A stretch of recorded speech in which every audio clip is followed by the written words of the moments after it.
Čus lidi, zdraví vás Jirik Cihy a dneska si ukážeme, jak udělat intro v Camtasia Studio. Takže tohle je vlastně moje první video a vybral jsem si teda jakoby takový tutoriál, jak udělat intro. Uděláme si ho tady v Camtasia Studio 8. No, přes kterou můžete natáčet jakoby že jo, jejda. Obrazovku, můžete tam dávat různé jakoby věci, prostě videa a takhle.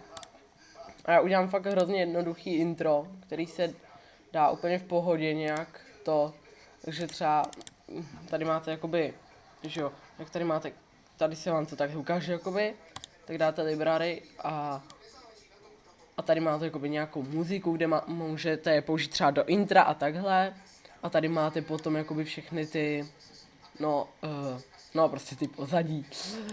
No tak já nevím, nějaký si tu vyberu, třeba, no třeba tohle. Teď nevím, jestli bude lepší tohle nebo tohle. Máte tady od nich, no tohle. Pak si ho takhle přesunete sem dolů, že se vám tady ukáže, tak, jakoby máte zatím jenom takhle nic prostě. Prostě furt se tam bude ukazovat jenom tohle.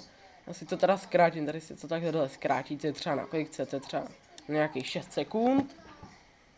Tak, pak jak se to pustí, tak bych si sem nějak to... která jejda. No, že bych sem dal to jméno třeba, se můžete dát.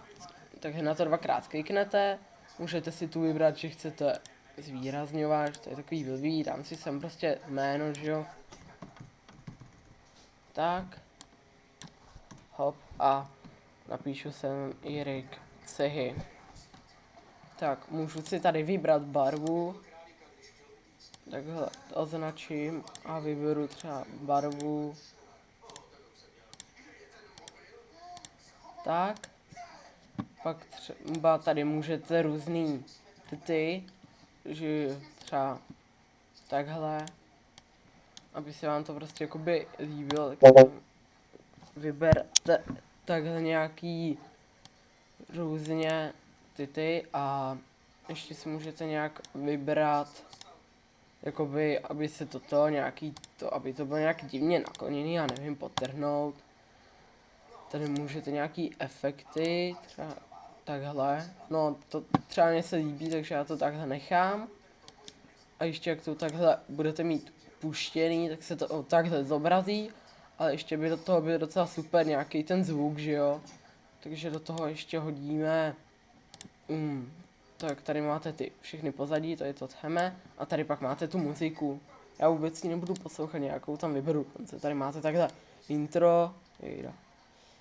Takhle ho oprčit. Vezmete ho, hop, tak, a vlastně už by to, myslím, že mělo být. Jo, přesně, takhle, hezky. Takže to by bylo všecko, prostě.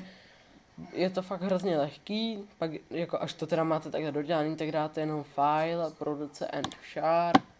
Tady si vyberete třeba tohle, to je úplně jedno. Vlastně dáte další, no třeba na plochu si to hodím. Hop, ještě tam dáme třeba takhle a dáme dokončit. Jak je to krátký, tak se to dokončí během chvilinky, ale jinak jako by to fakt dlouho trvalo, dáte dokončit, tady to můžete vypnout. A tady máte tu složku a v tom máte to vaše video, který se vám tam vlastně, tady je. Tak tady máte to video, který jsem teď otevřel. Takže to by bylo vlastně všecko, je to fakt krátký, lehký, během chvilinky to máte hotový, což jakoby je fakt super. Takže tím se s váma asi loučím a u dalšího videa, u který určitě snad budou vycházet, tak čus.